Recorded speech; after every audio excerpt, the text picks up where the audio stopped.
ईमान मज़ारी साहिबा ने एक दरख्वास्त दी थी, आपको याद होगा, मैंने आपको बताया भी था। और वो दरख्वास्त थी हरासमेंट कमेटी को उन्होंने दी थी कि मुझे अदालत में जो मेरे काम करने की जगह है वहाँ पे chief justice Islamabad high court जनाब सरफराज डोगर साहब ने मुझे हरास किया है।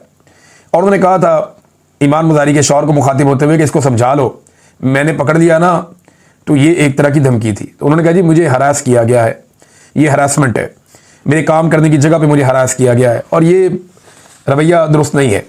उसके बाद उन्होंने एक दरख्वास्त दी, वो दरख्वास्त जो है वो चली गई जो हरासमेंट कमेटी है उसके पास, और जो हरासमेंट कमेटी है उसके पास जब दरख्वास्त गई तो हरासमेंट कमेटी ही तब्दील हो गई।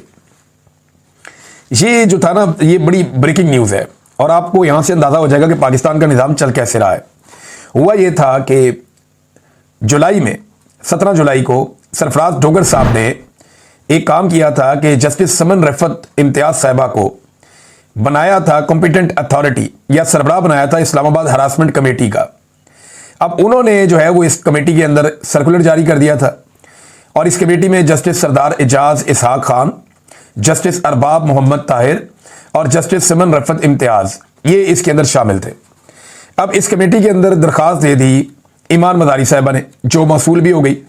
अब बजाय इसके कि ये कमेटी उस दरख्वास्त को सुनती और फैसला करती कि चीफ जस्टिस के खिलाफ क्या एक्शन लेना चाहिए, और उन्होंने एक खातून वकील को हरासमेंट उनकी की है। इस पर बहुत सारी खवातीन ने लिखा भी, सुप्रीम जुडिशल काउंसिल को भी लिखा गया, बहुत सारी जो खातून वकला हैं उन्होंने भी लेटर लिखे, जो बार काउंसिल हैं उन्होंने भी इसके ऊपर मजम्मत की कि ये रवैया बहुत ही बदकिस्मती है जिस तरह का रवैया सरफराज डोगर साहब ने रखा ईमान मज़ारी साहिबा के साथ। अब हुआ ये कि अदालतें रात को भी काम करना शुरू हो गई। गुज़िश्ता रात गए इस्लामाबाद हाई कोर्ट में हरासमेंट कमेटी की सरबराह को तब्दील करने का नोटिफिकेशन जारी कर दिया गया। ये जनाब नोटिफिकेशन है, यानी जुलाई के अंदर उनको बनाया, 17 जुलाई को 2 महीने से पहले पहले तब्दील कर दिया। यानी कोई और हरासमेंट का वो केस सुनती है, कुछ भी होता तो वो काम चलता रहता, क्योंकि चीफ जस्टिस ने हरासमेंट की है। अब उनका मामला आया तो साथ ही देखें ना, ताकतवर के लिए कानून कुछ और है, कमजोर के लिए कानून कुछ और है। जस्टिस याह्या अफरीदी साहब को आईने में जाकर देखना चाहिए कि उनकी नाक के नीचे chief justice Islamabad high court क्या कर रहे हैं। यानी यहां पे ताकतवर के लिए कानून कुछ और है, कमजोर के लिए कानून कुछ और है।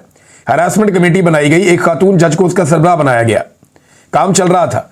लेकिन जैसे ही एक बड़ी मछली उसके अंदर फंसी, जैसे ही एक ताकतवर उसके नरगे में आया, जैसे कि जस्टिस सरफराज डोगर, तो उस ताकतवर ने अपने इख्तियार को इस्तेमाल करते हुए वो खातून जज साहिबा को उस कमेटी से आउट कर दिया। और अब क्या किया, चीफ जस्टिस बड़ा मुसर्रत के साथ ये जनाब एक नोटिफिकेशन आ गया है, बल्कि इसका पहले तो ऐलान हो गया था, नोटिफिकेशन ये आ गया जनाब के जस्टिस समन रफत की जगह पे जस्टिस इनाम अमीन मिनहास, ये 26वीं तरमीम वाले जज हैं। 26वीं आईनी तरमीम के बाद जिन जजों को लाया गया उनमें एक ये भी जज हैं जस्टिस इनाम अमीन मिनहास, उनको अब इस कमेटी के सरबराह बना दिया गया। जो पहले वाली खातून है जज, उन्हें फारिग कर दिया गया ताकि सरफराज डोगर साहब के लिए कोई मुश्किल पैदा ना हो।